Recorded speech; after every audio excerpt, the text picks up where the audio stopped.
سورۃ المزمل، بسم اللہ الرحمن الرحیم. اب یہ جوڑا ہے سورہ مدثر اور مزمل، اور یہاں سے آگے تمام صورتیں اب جوڑوں کی شکل میں آئیں گی. یہ ہے 73ویں صورت. تو 28 صورتیں ابھی جو ہے وہ موجود ہیں، اور اس کی اور پھر 14 اور، تو گویا کہ 35 صورتیں جو ہیں، کیونکہ 114 ہیں کل صورتیں. یہ جتنی بھی آئیں گی اب 36 صورتیں، یہ سب کی سب جو ہیں یہ جوڑوں کی شکل میں.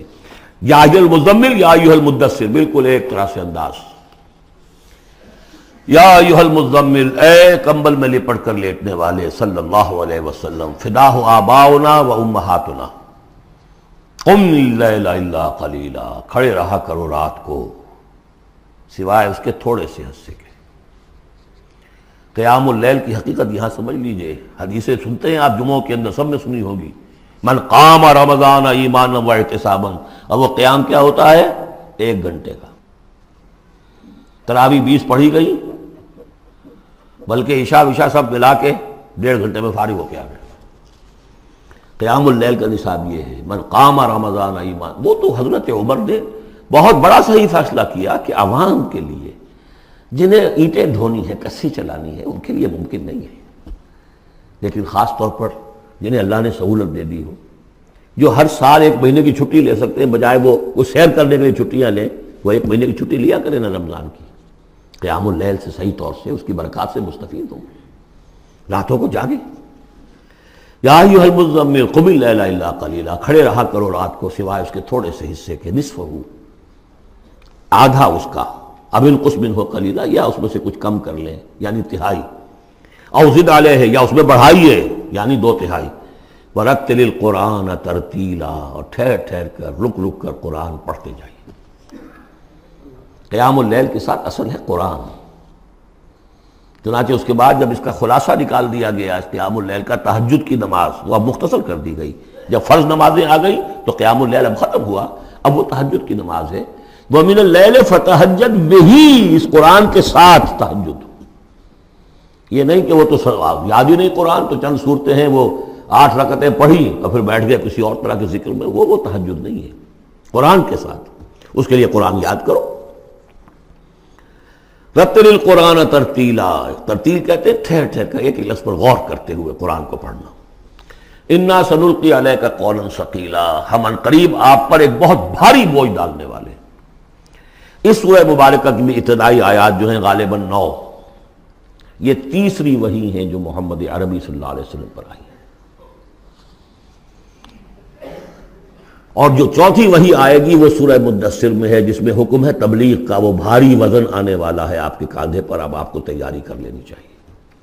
تیاری کیا ہے؟ اگرچہ آپ پہلے سے معراج انسانیت پر فائز ہیں، تاہم اس بار نبوت اور کار رسالت کی ذمہ داریاں اٹھانے کے لیے ابھی آپ کو کچھ اور ریاضت کرنی پڑے گی. راتوں کو کھڑے رہے، قرآن کو اپنے اندر جذب کریں. ان ناشیۃ اللیل ہی اشد وطئا واقوم قیلا، یقیناً رات کا یہ جاگنا یہی تو ہے کہ جو خوب مضبوط ہے، مؤثر ہے نفس کو کچلنے میں. وہ اقوام قیلا، اور جو قول ہوتا ہے وہ بھی سیدھا ہوتا ہے. سکون ہے، اطمینان ہے، اس وقت آپ کے اور رب کے درمیان کوئی حجاب نہیں. ان لک فی النہار سبحا طویلا، دن کے اوقات میں تو آپ کے لیے بڑی مشقت ہے، مصروفیت ہے. کبھی کوئی آیا کہہ گیا یہ تو مجنون ہے، اب آپ کے دل میں کدورت ہو گئی پیدا، کچھ نہ کچھ تکدر پیدا ہو گیا. رات کو کچھ نہیں ہے، آپ ہے اور آپ کا رب ہے. وَاذْكُرِ اسْمَ رَبِّكَ وَتَبَتَّلْ إِلَيْهِ تَبْتِيلًا، اپنے رب کا نام جپا کرو اور بالکل ہر طرف سے کٹ کر اسی کے ہو جاؤ. تبتل اس کو کہتے ہیں. لیکن یہ کہ بے ہما اور باہما سب کے ساتھ رہو.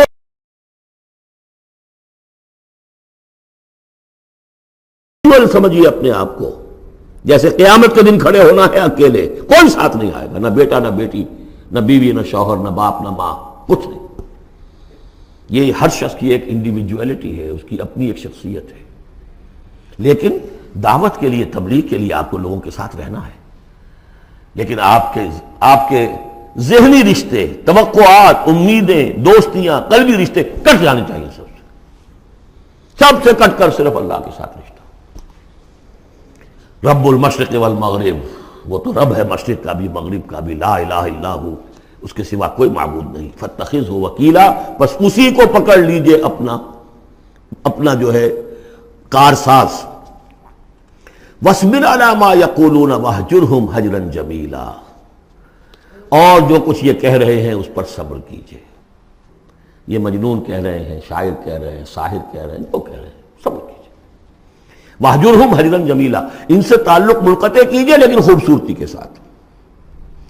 لٹ مار کے علیحدہ نہیں ہونا ہے، قالوا سلاما، علیحدہ بھی ہونا ہے. وَإِذَا خَاطَبَهُمُ الْجَاهِلُونَ قَالُوا سَلَامًا، خوبصورتی کے ساتھ، تاکہ آج یہ بات نہیں سن رہے تو کل دوبارہ ان سے ملنے کا موقع ہو تاکہ بات کی جا سکے. یہ بالکل ابتدائی دور کی باتیں ہیں.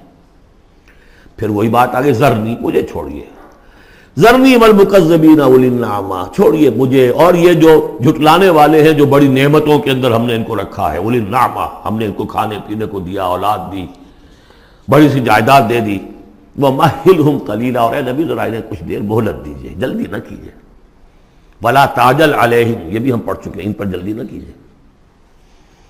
مَهِّلْهُمْ قَلِيلًا، آخری پارے میں بھی آ جائے گا سورۃ آئے مَهِّلْهُمْ أَمْهِلْهُمْ رُوَیدًا، تو ان کو ذرا مہلت دیجیے تھوڑی دیر کی. اِنَّا لَدَيْنَا أَنْكَالًا وَجَحِيمًا، ہمارے پاس ان کے لیے بیڑیاں ہیں، آگ ہے. وَطَعَامًا ذَا غُصَّةٍ، کھانا وہ ہے کہ جو حلق میں اٹک جائے گا، زقوم میں منہ ماریں گے. وَعَذَابًا أَلِيمًا، اور دردناک عذاب ہے. یہ جا رہے ہیں کشا کشا ادھر، لیکن یہ کہ ابھی ہمیں وہ اجل مسمى جب آئے گی اس وقت تک کے لیے ہم انہیں مہلت دیں گے، ان کی رسی دراز کریں گے. یوم ترجف الارض والجبال وکانت الجبال کثیبا مہیلا، جس دن کے کانپے گی زمین بھی اور پہاڑ بھی لرزیں گے، اور ہو جائیں گے پہاڑ جیسے ریت کے پھسلتے ہوئے تودے ہوں. جیسے آپ نے سینڈ ڈیوز دیکھے ہوں گے، وہ پھسل رہی ہے ریت ادھر سے ادھر. یہ پہاڑ کوہ ہمالیہ یہ بھی اس طرح کا تودا بن کے اور پھسل کر اور سب برابر ہو جائے گا. لا عوج فیہ ولا امتا، نہ کوئی ٹیڑھ رہے گا، نہ کوئی موڑ ہوگا، نہ کوئی اور، سیدھی چٹیل زمین. انا ارسلنا الیکم رسولا، دیکھو لوگو اے قریش، ہم نے تمہاری طرف اپنا رسول بھیج دیا ہے. شاہدن علیکم، شاہدن علیکم، جو تم پر گواہ بنے گا. یہاں تمہیں گواہی دے گا اپنے قول اور اپنے عمل سے حق کی، اور وہاں تمہارے خلاف کھڑا ہوگا، اے اللہ میں نے ان کو پہنچا دیا تھا دین. کما ارسلنا الی فرعون رسولا، جیسے کہ ہم نے بھیجا تھا فرعون کی طرف بھی اپنا رسول حضرت موسیٰ علیہ السلام. فعصا فرعون الرسول، تو فرعون نے بھی رسول کی یعنی حضرت موسیٰ کی معصیت کی، ان کا نافرمانی کی. فاخذناہ اخذا وبیلا، تو ہم نے پکڑ لیا اس کو بڑا وبال والی پکڑ. فکیف تتقون ان کفرتم، اب اگر تم کفر کرو گے تو تم کیسے بچ جاؤ گے؟ فرعون نہیں بچا، قوم نوح نہیں بچی، قوم عاد نہیں بچی، قوم سمود نہیں بچی، قوم شعیب نہیں بچی، عمورہ اور صدوم کی بستیاں نہیں بسی، تم کیسے بچ جاؤ گے؟ فکیف تتقون ان کفرتم یوما یجعل الولدان شیبا، اس دن جس دن کا کہ جو دن کے بوڑھوں بچوں کو بوڑھا کر دے گا، قیامت کا دن، اس کے شدائد، اس کی سختیاں. السماء منفطر بہ، آسمان اس کے ساتھ پھٹ پڑنے کو ہے، یعنی وہ ثقلت فی السماوات والارض، وہ کہیں باہر سے تو نہیں آئے گی، وہ قیامت وہ انہی آسمان اور زمین کے اندر جو ہے وہ اسی میں انہیرنٹ ہے. السماء منفطر بہ، آسمان پھٹ جائے گا. کان وعدہ مفعولا، اور اللہ کا وعدہ پورا ہو کر رہے گا. ان ھذہ تذکرہ، یقیناً یہ یاد دہانی ہے، تذکرہ ہے، نصیحت ہے. فمن شاء اتخذ الی ربہ سبیلا، تو جو کوئی بھی چاہے وہ اپنے رب کی طرف راستہ اختیار کر لے، سیدھا راستہ ہے، صراط مستقیم ہے. آج ہی بسم اللہ کرو، آج ہی توبۃ النصوح کر کے گھروں میں داخل ہو. اب یہ ہے 19 آیات، لیکن اس کے بعد جو ایک آیت پر پورا رکوع مشتمل ہے، اس کے بارے میں بہت عرصے تک میں بہت پریشان رہا اس کو سمجھنے میں، اور میں حیران ہوں کہ تفاسیر میں کہیں مجھے کوئی اس کے لیے بات نہیں ملی. اتفاقاً ہے کہ میں الاتقان فی علوم القرآن اس کا مطالعہ کرتے ہوئے مجھے حضرت عبداللہ ابن عباس رضی اللہ تعالیٰ عنہما کا ایک قول مل گیا کہ یہ ایک آیت نہیں 2 آیتیں ہیں. یہ جو روایات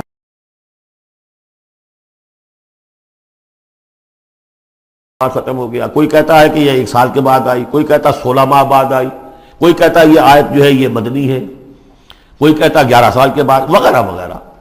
تو اس حوالے سے یہ کہ سمجھ میں نہیں آتا تھا کہ کیا مسئلہ کیا ہے، اس قدر مختلف آراء کیوں ہیں، تو سمجھ میں آیا کہ یہ دو حصوں میں آیت نازل ہوئی ہے، لیکن اب اس کو ایک آیت شمار کریں گے جو حضور نے بتایا۔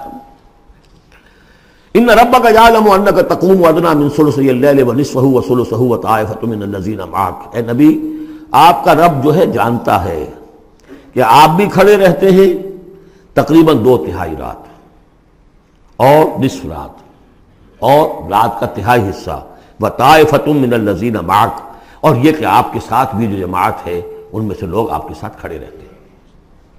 واللہ یقدر اللیل والنہار، اللہ تعالیٰ نے ہی رات اور دن کا ایک اندازہ مقرر کیا ہے، یہ مشقت زیادہ دیر نہیں جھیلی جا سکتی، لہذا علم ان لن تحصوہ، اللہ جانتا ہے، اس کے علم میں ہے کہ تم اس کی پابندی نہیں کر سکو گے۔ فتاب علیکم، تو اللہ نے تم پر نرمی فرمائی، شفقت فرمائی، رحمت کی نظر کی۔ فقرؤوا ما تیسر من القرآن، تو جتنا آسان ہوا کرے تمہارے لیے، میسر ہوا کرے، یسر آسان، اتنا رات کو پڑھ لیا کرو۔ علمان سے اب یہاں یہ آیت کا پہلا حصہ ہے کہ جو میرے خیال میں 1 سال بعد یا 11 ماہ بعد نازل ہو گیا، یعنی یہ کہ اب یہ پابندی کہ کم سے کم 1/3، اور یہ کہ کوشش کرو کہ آدھی یا 2/3 یہ پابندی ختم ہو گئی، جتنا کھڑا ہو سکتے ہو آسانی کے ساتھ۔ فقرؤوا ما تیسر من القرآن، بقیہ حصہ جو ہے یہ میرے نزدیک بالکل ہجرت سے متصل قبل نازل ہوا ہے، وہ 11 سال والی روایت اس حصے پر ہے۔ علم ان سیکون منکم مرضی، اللہ کے علم میں ہے کہ کچھ لوگ ہوں گے تم میں سے جو مریض ہو جائیں گے، ان کے لیے ممکن نہیں ہوگا قیام اللیل۔ وآخرون یضربون فی الارض یبتغون من فضل اللہ، اور لوگ ہوں گے زمین میں سفر کرنے پر مجبور ہوں گے اللہ کے فضل کی تلاش میں۔ وآخرون یقاتلون فی سبیل اللہ، اب یا تو یہ حصہ مدنی ہو سکتا ہے جس میں لفظ قتال کا ذکر آ رہا ہے، یا یہ کہ بالکل ہجرت سے متصل قبل، اور لوگ ہوں گے جو اللہ کی راہ میں قتال کریں گے۔ جب قتال کریں گے دن بھر کی مشقتیں ہوں گی، تو اب رات بھر کھڑے رہنا، 2/3 رات کھڑے رہنا تو ان کے لیے ممکن نہیں ہوگا۔ فقرؤوا ما تیسر من، ایک تو اسی جو بھی تم کر سکو، جتنا آسان ہو اتنا پڑھ لیا کرو۔ وَأَقِیمُوا الصَّلَاةَ وَآتُوا الزَّکَاةَ، اب نماز پنجگانہ کا حکم آ گیا ہے سن 11 میں، جبکہ معراج واقع ہوئی، قیام 5 نمازوں کا، اس کو قائم کرو۔ یہ گویا کہ اب بدل ہے قیام اللیل کا، رمضان کا معاملہ مستثنیٰ رکھ دیا، 11 مہینے وہ ہے، رمضان اس کام کے لیے ہے کہ یہ شہر رمضان الذی انزل فیہ القرآن، یہ قرآن کے ساتھ اپنے تعلق کی تجدید کا مہینہ ہے، یہاں قیام اللیل ہے۔ جیسا کہ آیا اس خطبے میں بھی جو حضور کا خطبہ نقل کیا ہے حضرت سلمان فارسی نے، جعل اللہ صیامہ فریضۃ وقیام لیلہ تطوعا، اللہ نے اس کا روزہ رکھنا تو فرض کر دیا، وہ تو سب رکھیں گے، مزدور ہے، اینٹ ڈھوتا رکھنا ہوگا، اس لیے کہ یہی لوگ ہوں گے جنہیں جنگ میں بھی جانا پڑے گا کہ نہیں، یہ سختیاں نہیں جھیلیں گے، تیار نہیں ہوں گے، سرد و گرم چشیدہ نہیں ہوں گے تو کیسے جائیں گے۔ لیکن یہ ہے کہ عام لوگ رمضان کے اندر آ کر اس کو، یہ کہ رات کے وقت جو ہے اس کو رکھ دیا، وجعل اللہ صیامہ فریضۃ وقیام لیلہ تطوعا، یہ آپ کی مرضی پر چھوڑ دیا، فرض نہیں۔ حضرت عمر نے اس کا یہ کیا کہ ایک حصہ تو ایسا کر دیا کہ کوئی بھی شخص محروم نہ رہے، چلے 1 گھنٹے کے اندر وہ تو ہر شخص ہی سن لیا کرے، لیکن ان کا سننا یہ تھا کہ حسب الخزت بردل عزت، جو بھی قاری پڑھ رہا ہے وہ سمجھ رہے ہیں، ہمارے ہاں وہ سننا ہی سننا رہ گیا، باقی سمجھ تو ہے ہی نہیں، زیرو ہے۔ لیکن یہ ہے جو اصل میں خرابی واقع ہوئی، ورنہ واقعہ یہ ہے کہ صرف استماع قرآن ان کے لیے تو بہت بڑی بات تھی، ایک ایک لفظ جو ہے ان کے قلب کے اندر اترتا چلا جا رہا ہے، ان کی اپنی زبان ہے، زبان یار من جو ہے ہمارا والا معاملہ نہیں ہے کہ زبان یار من ترکی ومن ترکی نمی دانم۔ تو فرمایا واقیموا الصلاۃ وآتوا الزکاۃ واقرضوا اللہ قرضا حسنا، اور اللہ کو قرض حسنا دو۔ وما تقدموا لانفسکم من خیر، اور جو بھی تم آگے بھیجو گے اپنی جان کے لیے، اپنے فائدے کے لیے، جو خیر بھیجو گے تجدوہ عند اللہ، اسے موجود پاؤ گے اللہ کے پاس، کس حال میں؟ ہوا خیرن، وہ بہتر ہوگا اس سے جس حال میں کہ تم نے بھیجا تھا اللہ کے پاس، وہ 700 گنا ہوگا، وہ کس نوعیت کا ہوگا؟ خیرن، اس سے بہتر ہوگا جو تم نے دیا تھا۔ وَأَعْظَمَ أَجْرًا، اور اجر کے اعتبار سے بہت بڑا، وہ مال تو دے گا ہی تمہیں 700 گنا کر کے لوٹا کر دے گا، لیکن اس کے علاوہ اور اجر دے گا اپنے فضل سے، اپنے پاس سے۔ بستغفر اللہ، اور استغفار کرو اللہ سے۔ ان اللہ غفور الرحیم، یقیناً اللہ غفور اور رحیم ہے، بخشنے والا ہے اور رحمت فرمانے والا ہے۔